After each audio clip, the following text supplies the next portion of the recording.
It just finished, and, well, I stand by everything I've said. There's also the usual, we're racist and sexist for each. A few moments ago. This motherfucker is really bitching because there were too many good black characters in The Batman. Not even what I said. You had Jim Gordon, who's black in this. You had Catwoman, who's not white in this. And then you had the mayor, who's a black woman. Again, very much on the nose for current day Hollywood. Did not like that. Well, this video by Nerdrotic is a mess, but I have tried to highlight its good points. But now we're going to get into the more really awful portions of this god-awful mess. So, Gary, as we know, has been charged with being a racist, and that the Nerdrotic and Nerdrotic's channel often helps these bigots to amplify their message. But like any good propagandist, Gary knows the way to do a good defense is to do a good offense. So we're going to hear him say who the real racists really are. As my good friend Ryan Kinnell from RK Outpost pointed out in a video, which will be linked in the description, the number you really want to pay attention to is tickets sold, which are down from Black Panther for Wakanda Forever up to 40%. You heard me right. 40% fewer people watch Wakanda Forever. What Disney, Marvel, and Hollywood is doing right now is charging more money to fewer people. Yes, there's diminishing returns. Yes, there's Disney, Marvel fatigue. Also, there is more people seeing through Disney's bullshit.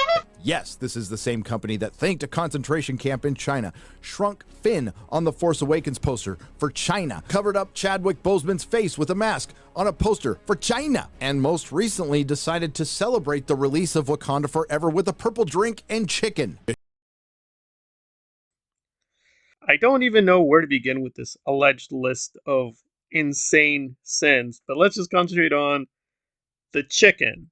So apparently Disney racist, and we know it's racist because Wakanda Forever, purple drink, chicken. And we can all read the message, and in between the lines, they're trying to, play into stereotypes of black people and the chicken. I can't take Gary too seriously. I mean, he is evil, he's a racist, he's a Nazi, and he's a moron, but I'm not even clear what the hell he's talking about. Like, I think the purple thing is a theme they've played with Black Panther, that they use the color purple a lot. As far as them offering chicken, that is a food you serve in many places. Should they not have any chicken to ward off the charges of racism? Should they only serve fish? Should they only serve hamburgers? What should they serve? You don't even answer the question. Apparently, we're just meant to know that, purple drink and chicken equals black people. That's the racist message. And old Gary he knows what they're up to, and he's calling them out. Well, it's laughably stupid that he thinks that's calling out racism, but I do like it how he tried to preface this by saying, now link the video to my good friend Ryan Kinnell. You know, Ryan Kinnell, the racist. You know that guy? Remember him? Ryan Kinnell, the racist? We're going to trust that guy. I wanted that all out of the way because I know we've beaten a dead horse over Ryan Kinnell and the Batman controversy. For those totally new, Ryan is a friend of Gary Nerdrotic, and he put out this insane video where he tried to get out of being racist by claiming there was a, quote, Hollywood agenda that forced him to pick up on there being, quote, too many good black people in the Batman. What more do you want? Maybe answer the question, because yeah, what did you want them to do? Make Jim Gordon white so there's more good white people? Make Jim Gordon bad so there's less good black people? There's two types of changes I'm gathering you would have wanted, which is based on something entirely superficial and inconsequential to the film, yet you're so weirdly fixated on it. But if you do have any questions about, how that was said in context, I encourage you guys, again. Let me stop you right there, Ryan. Saying you gave the film an 8 out of a 10 does not change how brain-dead your take was. Slapping the excuse that you liked the movie does not make you immune to criticism. By your standard, I can call your review disgustingly racist, but then hide behind a shield stating that, well, I gave your YouTube channel an 8 out of a 10, which I know you wouldn't find to be an acceptable excuse. So far, I think I've proven that not only does Ryan Kindle make racist statements, regardless of whether or not he's aware of the implications, but he does a terrible job addressing the criticism and relies on a whole bunch of non-sequiturs to defend himself. The problem here was the race swap being in the woke Hollywood agenda. But there's a problem because, as SK points out in his very good video essay on this whole issue, Ryan Kindle brain rot. I don't agree with SK on all his points, but he, for the most part, makes a lot of sense. And he notes that Ryan Kindle liked Spider-Man No Way Home, despite it having race swap. Ned Leeds, Ned Leeds is played by an Asian kid, even though he's not Asian in the comic books. They also replaced Mary Jane, even though Mary Jane in the comics is white, but in the film, she's black. Now, technically, she's a different character, but we all know she's basically Mary Jane. Apparently, he is okay with race swapping and all this other stuff, as long as it, quote, fits his agenda. So, you think to yourself, well, he can't be a racist because No Way Home had black people. This movie, for me, was really, really good. It's the best MCU movie that they've made probably since Infinity War. But he tolerated that. But I don't think there's much confusion here.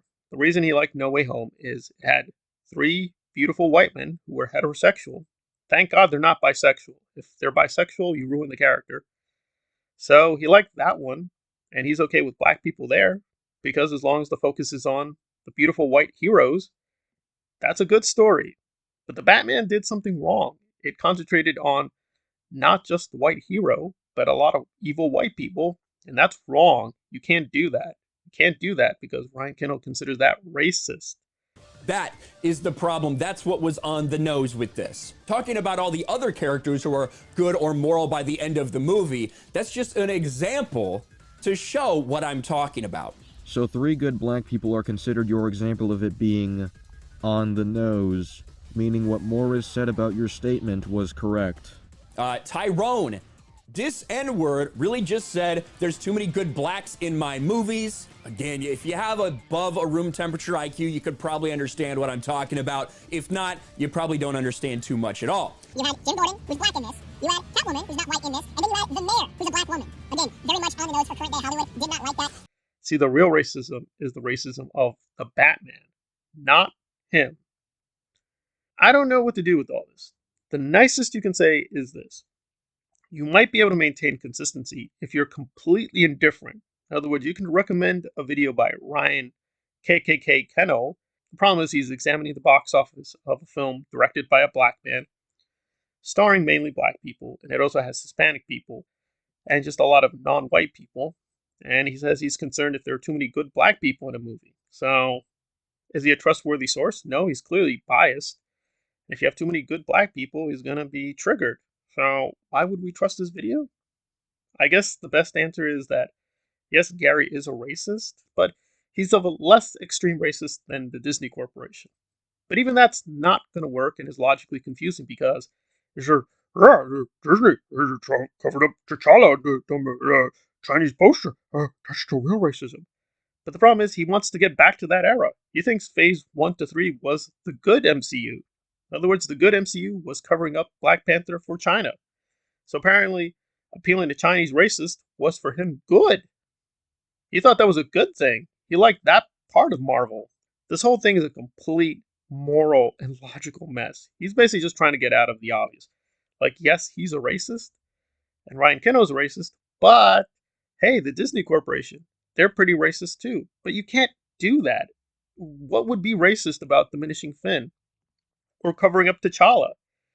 If you don't think what Ryan said is racist, why would these things be racist? You're either stuck. You're either saying, Ryan Kindle said nothing racist, but then if he said nothing racist, all your examples are worthless. They don't mean anything. Or conversely, he is a racist, but his racism is okay, but the Disney Corporation racism is bad. But why is Ryan Kindle racism good? It just is. So you think racism is fine. So what is wrong with the Disney racism?